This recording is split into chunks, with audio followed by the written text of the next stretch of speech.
So Diamanda, we have The Mask of the Red Death, that was a trilogy talking about AIDS disease. Then we had Shrai X, that was about psychological manipulation. And now we have Defixiones, Will and Testament. Talk us about this last project. Defixiones actually refers to the warnings that were written on the gravestones of people who, let's say, like Greeks who were killed in Turkey, and they would say, if you dig up this grave, then your daughter and her daughter and her daughter will come to a terrible end. Because they didn't believe that the police would protect them, and no one protect them, you know, and the Turks would dig up the grave just to show that they could, you know, to take the money, to take anything, to take the ring, you know, but also just to desecrate the graves, you know. So the Defixiones was, katadesmi in Greek is kind of, you can do this, but I mean, I may be dead, but we know what you're doing.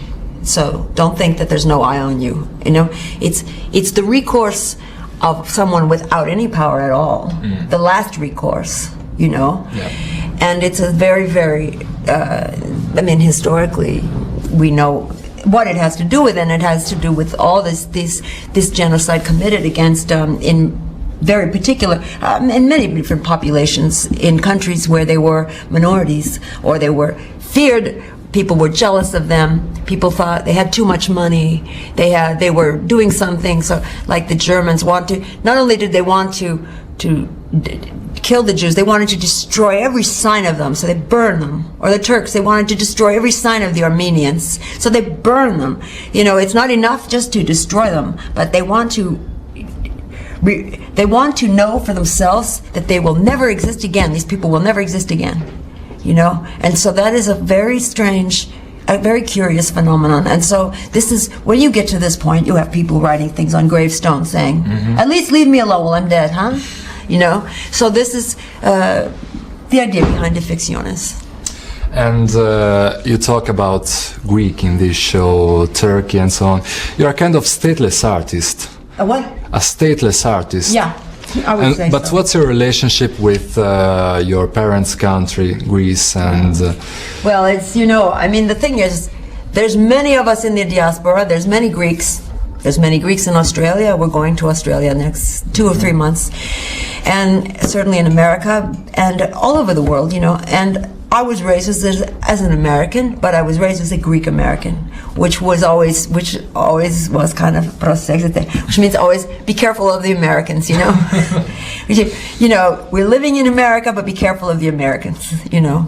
They're uneducated, they listen to the radio, they're immoral, and this and this and this. So in a way, being raised as a Greek in America is, in a way, it's almost like being a Muslim in a way. That the moral upbringing, very, very, very, very strict, you know. So, but I like to think that I got the best things from it. You know, I like to think that. Anyway, when I come to Greece, all the women look like me. I love it. I walk around nobody looks at me because we all look the same, and I love that. They have hard faces, you know, very severe faces, and they don't have sweet faces. They have very hard faces. You know what I mean? Strong. And I like that. I looked at them for the first time this time, and it was nice to see that. I liked it. What about Italy? Well, I love to be in Italy. I mean, of course, I don't know as much about the Italians as I know about the Greeks, but I mean, when I come to Italy, the people are so warm, and there's the desire, from everything I have seen, is to be warm, not to be cold.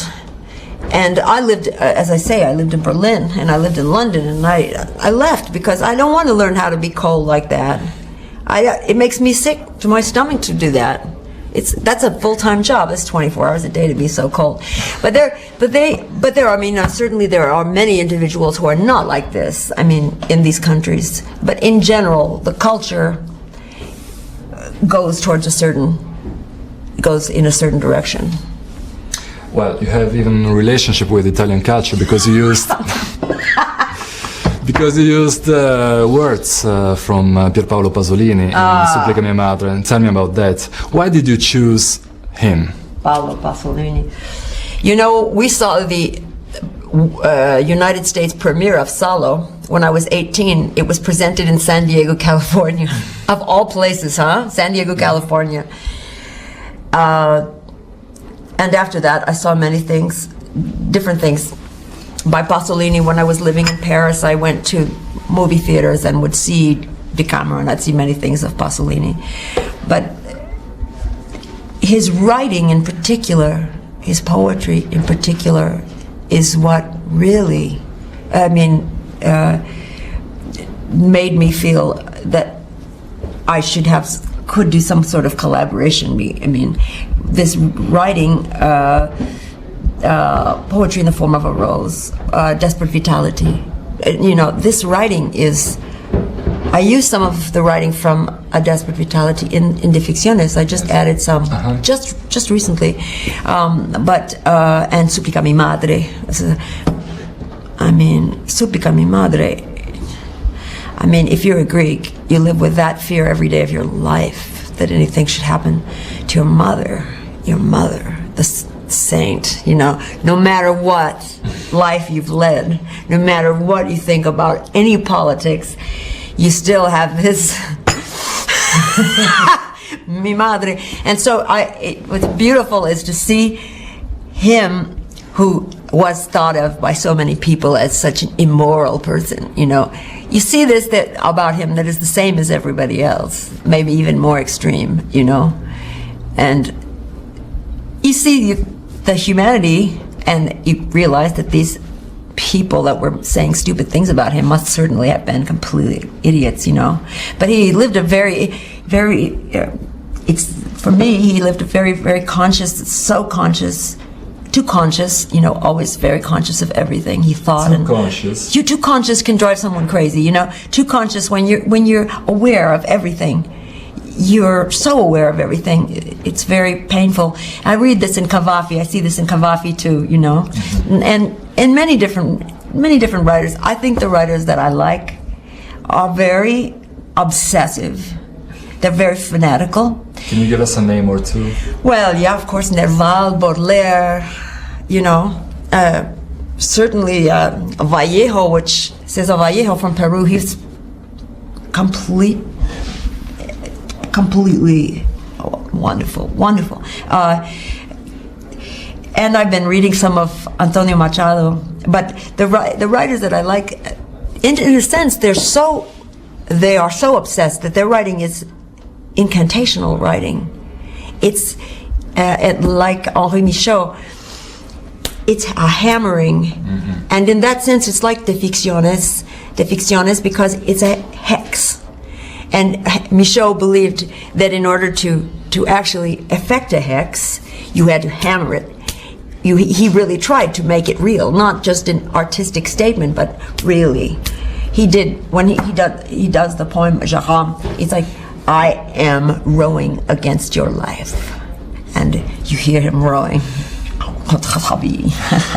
And it's beautiful, And so, I don't know, for some reason I'm attracted to this. Well, my only defense is that I'm Greek, so